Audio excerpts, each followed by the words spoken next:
Not as tight with the groupings as I'd like, but as I warm up a little bit, we'll see if I can't bring those in a little bit. Hey, I'm Destinee. This is SIG SAUER's P238, and it is a little mini 1911.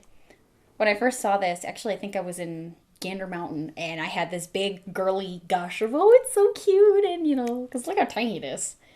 And it's a lot like my 1911, tinier. So the girl in me was pretty intrigued by this, but they also just look nice.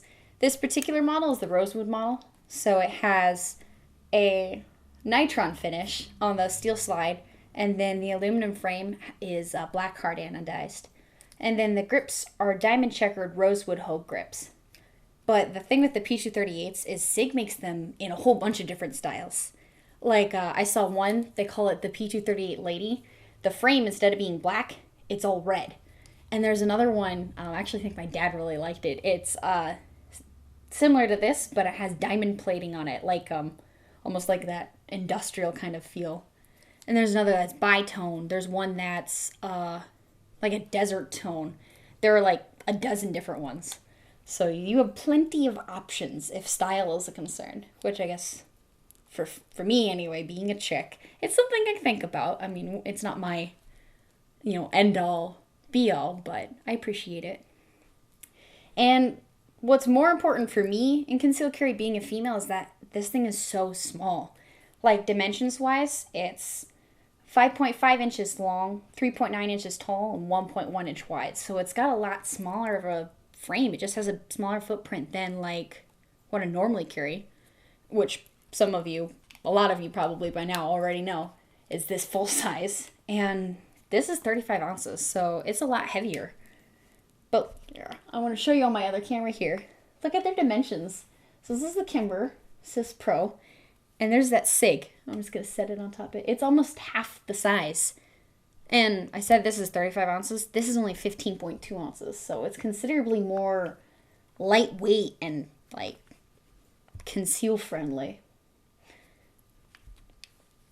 But the style of it is very much a 1911 style. The trigger, the safety. This model doesn't have an ambidextrous thumb safety. It's only on one side. But you can get the ambi safety. It just costs a little bit more. And it's actually a little bit easier than a 1911 to take down too. So I'm going to show you that real quick while I have you here. This nub right here. Here, let me show you a little closer. There we go. That is actually the back of the slide stop pin. And don't worry, I safety checked both of these guns. There are no rounds even in the same room. So this is a totally safe operation. I'm going to retract the slide here.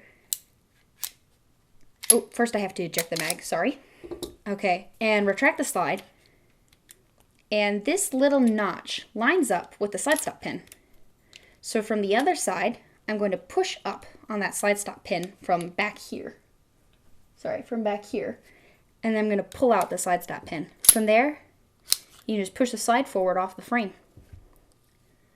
Then you can pop out the recoil spring guide rod, and I can take out the barrel, and you can see just how teeny tiny this is. Look at this. It's 2.7 inches. Isn't that crazy? I think this is actually the smallest pistol barrel I own. I thought when I got this, especially after seeing that barrel size, that it was going to be really a snappy little beast just because that barrel is so small, but the recoil experience is nothing like that. So I've put the recoil spring guide rod back into the recoil spring. And there's a little bit of a trick. It's not even really a trick. It's just you have to watch this here. If you can see that. When you slide the slide back on, depress this or else your slide won't slide back all the way. But once the slide's back on, you can take the slide stop pin and place it back here. I have this end in the trigger guard just so that I don't have to worry about getting that idiot scratch that 1911s are prone to. And I leave it up just a little bit. And then I retract the slide here. There we go. Sorry, I'm trying to keep this in frame for you. So that notch lines up. Pick up my slide stop pin, and then replace it back in there. You hear that nice click, and let the slide go forward, and it is ready to rock and roll now. So it has a 1911 look, but it also operates a lot like a 1911. The trigger is a single action only, and the pull of it is like 7.5 pounds. So it's not quite as light as that famous Glock trigger, but it's a lot lighter than my Beretta Nano. That one has a pull, it's like 9 pounds, and it has this long like creep to it. And while I have the hammer pulled back, and I know there's no magazine in there, and the chamber is empty because I just put it back together, I want to show you how that trigger pull looks. It doesn't have a grip safety like the XDS I did a video on before, but that pull, very slight take up and very crisp pull. And between these big old sights, which look at that, these are 3-dot SIG light night sights.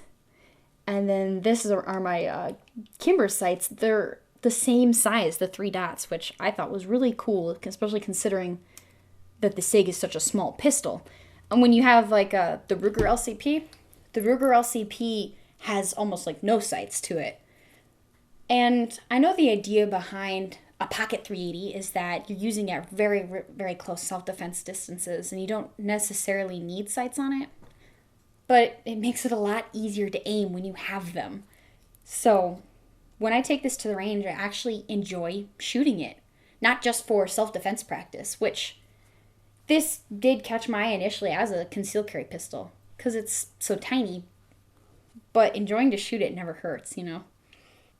The sights are big, the trigger pull is crisp and it's easy to predict.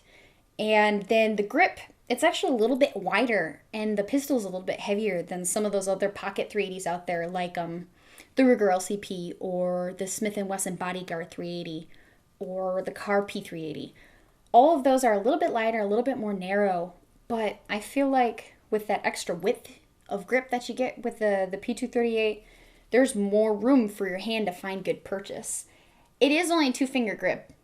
If you can see that there, my pinky hangs off. But they do sell an extended magazine for it. It's about $40 on cheaperthandirt.com.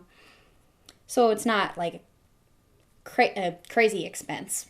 But they do only include this little guy. This is 6+1.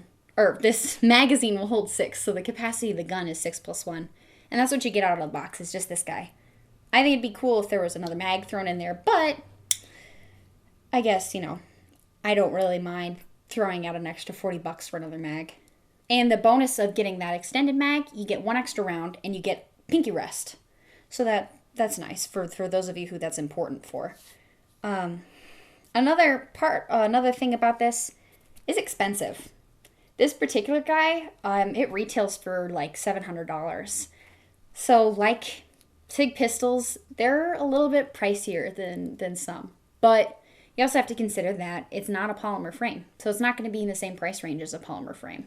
And I guess you got to kind of decide what's valuable to you.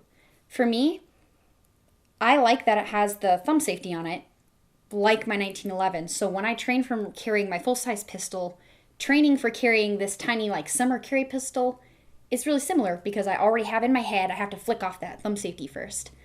But if that's a concern, you know, I know there are a lot of people out there who only want that like striker fire kind of double action only experience, and you don't get that with this. But it is still an awesome concealed carry option for its size. Like I have a couple holsters here. This one is the belt holster that SIG throws in the case for you. I don't use it, but I have it. I mean, so it fits nicely. You have a little tension screw here, so you can adjust for your draw how tight or loose it is. This guy, this is a custom holster made for me from John. He has a YouTube channel here at Philly EDC, but he also has a website at phlster.com, so I'll put a link to it right here. This holster that he made for me to try out is a combination in the waistband and pocket holster, but it's got a very nice fit to it, good retention. And what I like about it is the small footprint. Like the gun's already small, so it's nice to have a holster that's also going to have a small footprint. I also have this holster. This is a gem. Isn't that beautiful? Actually, here, let's see if you can see that. So there's the holster. This guy is a leather pocket. This guy is a leather pocket holster made for me by Dennis at Dragon Leather Works. This part of it is an extra wallet flap. It gives it the impression of a wallet in your pocket. But you can also get just the base holster for cheaper. And these are custom-made leather holsters. So here, the retention is really tight, and I actually haven't carried this yet. So when I have, I'll give you a fuller review on it. But he makes a really beautiful product, and his website's over here, dragonleatherworks.com. When I initially looked at the P238, its size kind of like recommends itself for concealed carry just because it's so tiny. But it's actually fun to shoot at the range too. The recoil is very soft. Actually, it feels more like a heavy 22. I think part of it is that the frame is a little bit wider and that it's an aluminum frame instead of like some of the 3Ds out there that have that polymer frame that are really popular. I feel that helps me to control it well. So between the large sights and the wider grip and just having a very minimal recoil experience, I can keep my groupings pretty tight, even at longer ranges. Like one time I put down this 8-inch silhouette down to the back of the range, so it's at about 25 yards. And I was able to keep the rounds pretty much in the black, which I thought was pretty cool for a 2.7-inch barrel and a 380 round. Actually, a lot of people who I had talked to about this gun at the range or at gun stores, like at the Gander where I saw this guy, they recommend it for ladies, especially because some ladies, they just don't feel comfortable with something that's going to be sharper, or they have more restrictions on what they can afford to carry, like size-wise, and that I can definitely relate to. So the size is an advantage for being able to conceal it, but it's not a bad range experience either. I like to take it to the range.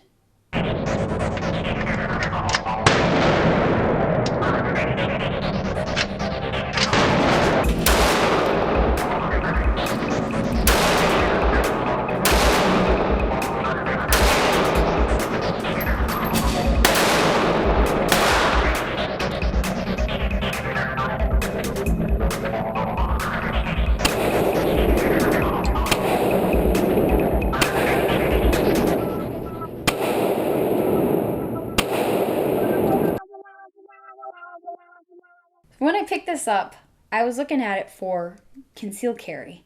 And actually, I got this little laser for it too. It costs a little bit extra, but I like having the option, so it just pops on right there.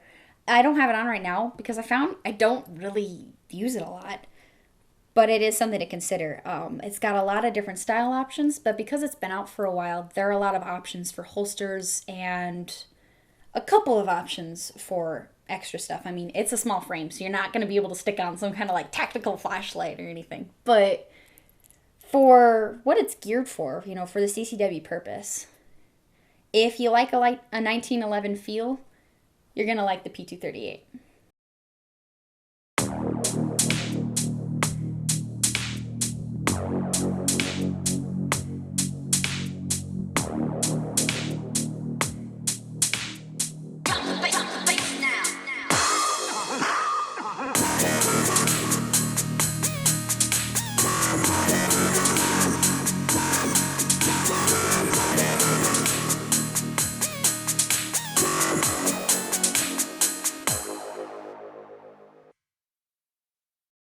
My back just cracked.